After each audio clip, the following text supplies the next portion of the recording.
Yun, good morning guys. Once again, nandito ulit tayo. Bale, papunta ako ngayon sa Takara Tires para magpalit ng gulong. Kasi nga, di ba last video, nasaldak ako. 2 weeks later, medyo naka-recover na ako sa yung balikod ko kasi may tama eh. Pero yung motor, surprisingly, wala siyang tama. So dahil medyo nakaipon, finally makakabili na ng decent na gulong. So torn ako between Pirelli Angel City and Pirelli Diablo Rosso Sport. Dalawang magkaibang tire. Yung isa yung Diablo, dual compound. Mas makapit siya ng bahagya sa Angel City, whereas in Angel City more on city driving oriented. Kaya nga city, di ba? Malapit na ako sa Takara, hindi pa rin ako decided siguro. Pero napipisil ko yung Diablo Rosso kasi nga before may Raider ako eh, bago ako nagka-scooter. Naka yun, naka Pirelli Angel City. Ang masasabi ko lang, makunat talaga yun. Nandun yung grip pero yun nga, makunat siya, tapos mabigat. Hard compound yata yun. Kaya bala ko i-testing yung Diablo Rosso Sport. Pero somehow gusto ko yung mileage na binibigay ng Angel City kasi nga makunat siya, matagal mapudpud. Kung gagawin ko tong actually semi daily driven eh. Kasi ang workhorse ko pa rin is yung click. Ngayon pagka pinagpahinga ko na yung click or nabenta ko na, ito na yung magiging daily ko talaga, workhorse. Ganito na lang siguro. Ngayon, sa ngayon Diablo Rosso Sport ang bibiling ko dahil nga mas makapit, tapos syempre hindi ko pa natatry, tapos syempre yun nga, nagko-cornering kasi tayo eh. Shoutout din pala sa mga viewers ko kasi last video ang taas ng views eh. Natuwa lang ako, lalo yung reels ko na pag-semplang ko. Mixed comments eh. Merong nag-aalala talaga, merong nambabash. Ayun, kasalanan ko rin naman talaga. Yun nga, nililinaw ko, hindi talaga ako namreno doon. Talagang malumot siya. Yun nga, pagkakamali ko rin na pumunta ako sa right side ng daanan. Ayun. So dito na tayo. Ang Takara Tires dito sa Muntinlupa, dito sa may Lodora Village. Ano lang kayo dito.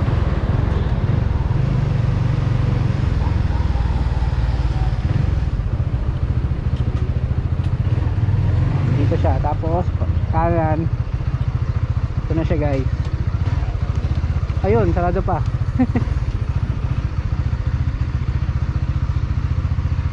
So yun yung Takara dito sa Muntinlupa. Marami silang carry na brand, Aspira, Pirelli, Metzeler, CST, Maxxis, even Michelin meron din sila.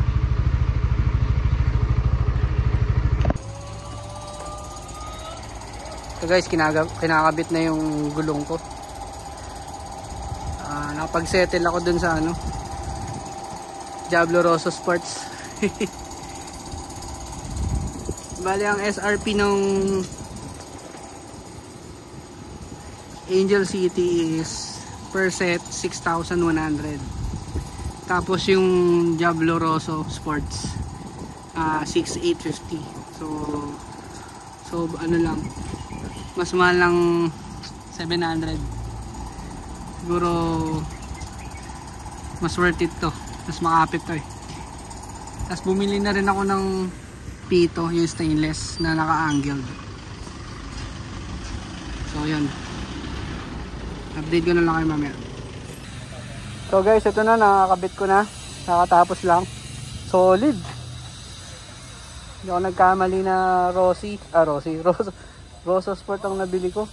Ganda. Yun oh. Nakapit yung ano niya, compound niya. Tapos sa front.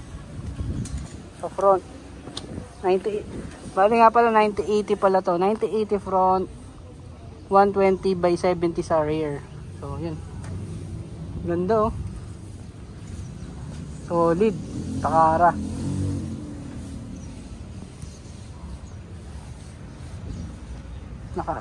Inalign pa nila yung ano. Oh yan oh. Inalign nila yung sa likod. Ganda. May free stickers pa ng Takara at saka Pirelli. Yan oh. Diba? Solid. Ayos. I-break in ko pa to. Bala ko kasi mag-rest backan yung ano eh. Calabarzon loop sa Sunday. Sana payagan ako ng wife ko. So yan, nagpalit na ako ng tires. Solid. Okay, testingin natin.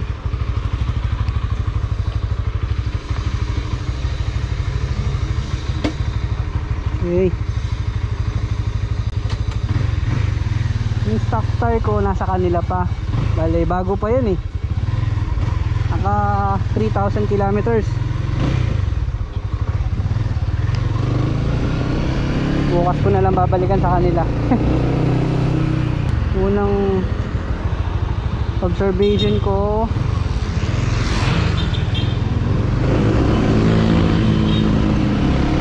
ano ba? Ano pinagkaiba? Yun, mas stable talaga siya sa liko. O yan o. Yan o. Parang tumaas siya ng konti. O dahil ano, dahil malambot kasi yung stock eh. Malambot ang PSI ko nun eh. Ito parang tinigasan nila.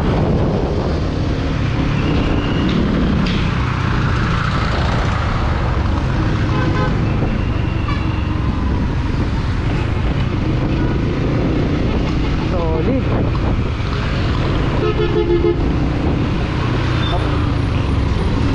Tapos sa braking.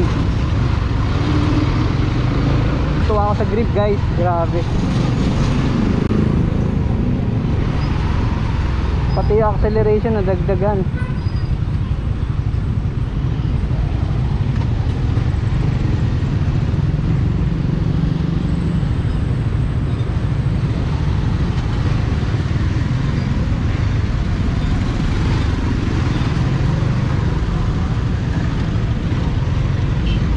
Medyo matigas lang yung nilagay na ano na hangin. Mamaya babawasan.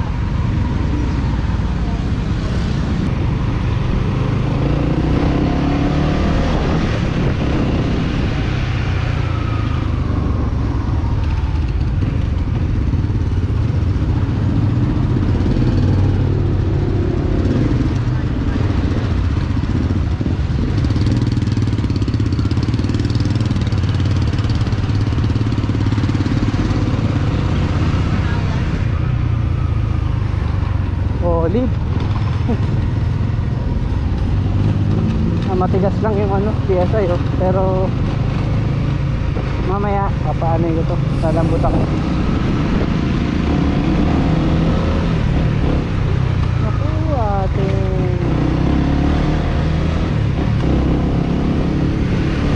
Ito yung accelerator.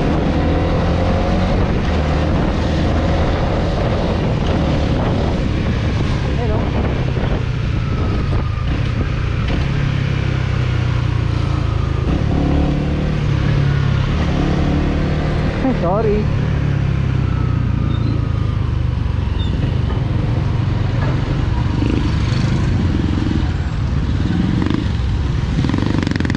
Lalambot ako yung gulong ko. Wala kasi ako tire gauge eh. Feeling lang to.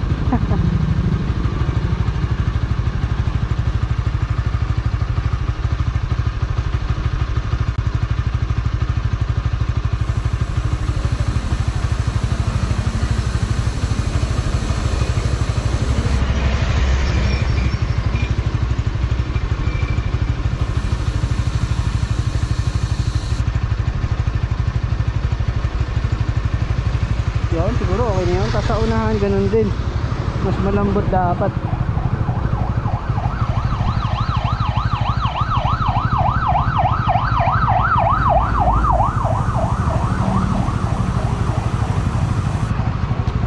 Yan.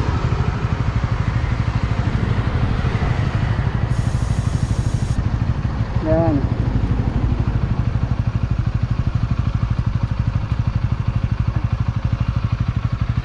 Okay guys, pero okay na yan.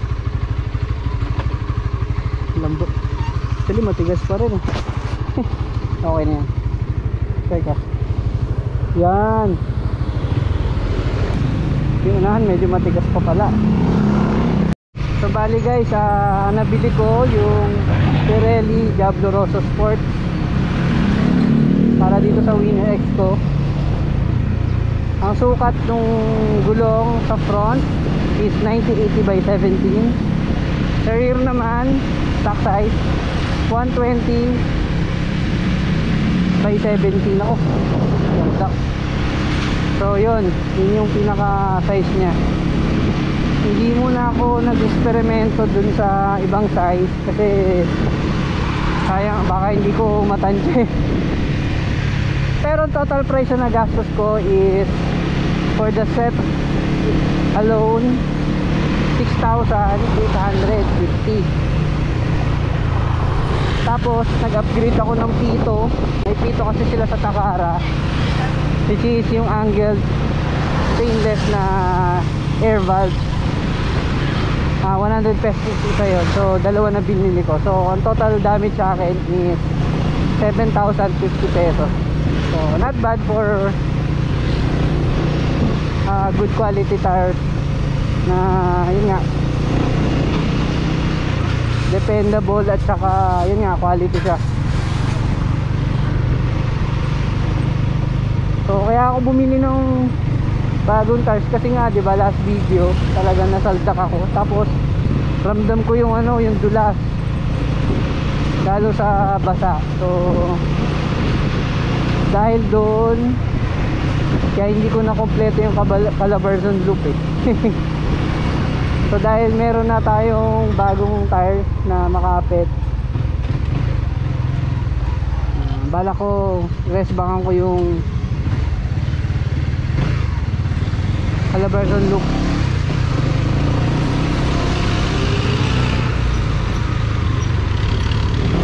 Nandun na yung confident ko sa braking, tapos sa mga kurba. So, tapos guys, ano nga pala, libre pala yung tire sealant, yung pag-install ng tire sealant sa kanila. Saka take note, hindi siya isang bote lang tapos para sa dalawang moto, sa dalawang tire. I mean, nakita ko talaga na dalawang bote ng tire sealant. So 1:1 guys. So talagang ano, solid. So, kahit mabutasan ka, meron kang assurance na yun, makakarating ka sa susunod na ano, na vulcanizing shop, or even talagang magsalba sa'yo sa ano, sa biyahe mo. So ngayon wala na akong time para mag break in. So try ko na lang tomorrow at testing to, saka ma-break in sa Sampaloc, sa Tagaytay. May mga ano dun eh, twistic dun eh, pababa ng Batangas.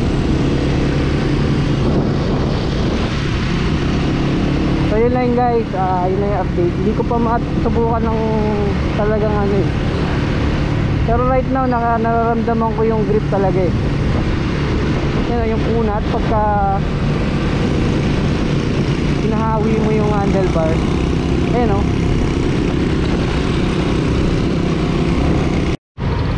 Ayan guys, may nakalimutan ako sabihin. Siguro tip rin siguro to pag bago yung gulong. Nakalimutan ko na sabihin kanina. So dahil pag binili mo ng bago yung gulong kasi, sa factory nilalagyan nila ng ano eh, hindi ko alam kung yung wax na yun para sa lubrication. or pamprotekta ng product nila yung goma mismo para hindi tawag nito kumunat habang nasa nasa storage siya sa mga shelf. Yun kasi nakakadulas kasi yun. So pagka hindi mo siya tinanggal, pwede ka rin madulas. So dahil yung isa sa mga dahilan bakit binibreaking yung bagong tires, dahil dun sa wax coating. Para matanggal yun, yan, pwede mo siyang kuskusin ng sabon, tapos may pang scrub ka. Pwede mong scrubin talaga yung mag-focus ka sa side walls, sa may sidings, kung saan pag nagbabanking ka, yun yung pinaka nagko-contact pad sa daanan, para kahit bumangking ka, nakakasigurado ka na walang wax dun sa part na yun sa gulong. Uy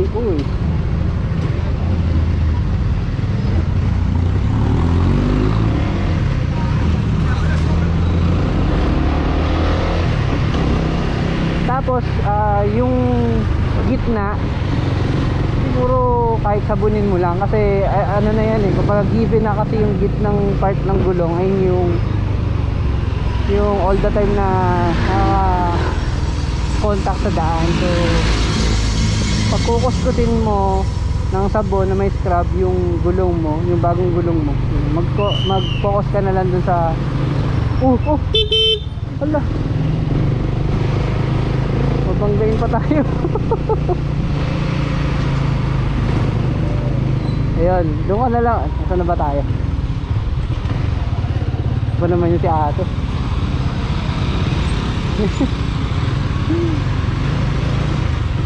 Yun, doon ka na lang mag-focus sa pag-scrub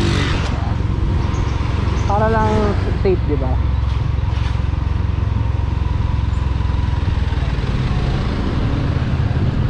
Tapos syempre pag galing sa tire shop, talagang by default tinataasan nila yung tire pressure. Hindi ko alam kung bakit, pero personally paglabas dun sa tire shop, ako ko talaga binabawasan ko ng matindi yung tire pressure, kasi para lalong din, di ba, mas ma-braking. So pag matigas yung tire, baga bibilog lalo, di ba? Pag sumakay ka, made-deflate, pero konting part lang yung made-deflate. So at konting parte lang sa tire yung nakapatch dun sa daanan. So pag magbe-braking ka, sa akin mas maganda mababa yung PSI para malaki yung makover mong area dun sa gulong. Yun. Saka rin, safety din, kasi siyempre madudulas ka pag sobrang tigas As bukod sa yun nga, matagtag. Yun lang guys, masyado ng mga batong vlog ko tungkol dito sa bagong gulong. So sige, salamat, peace out.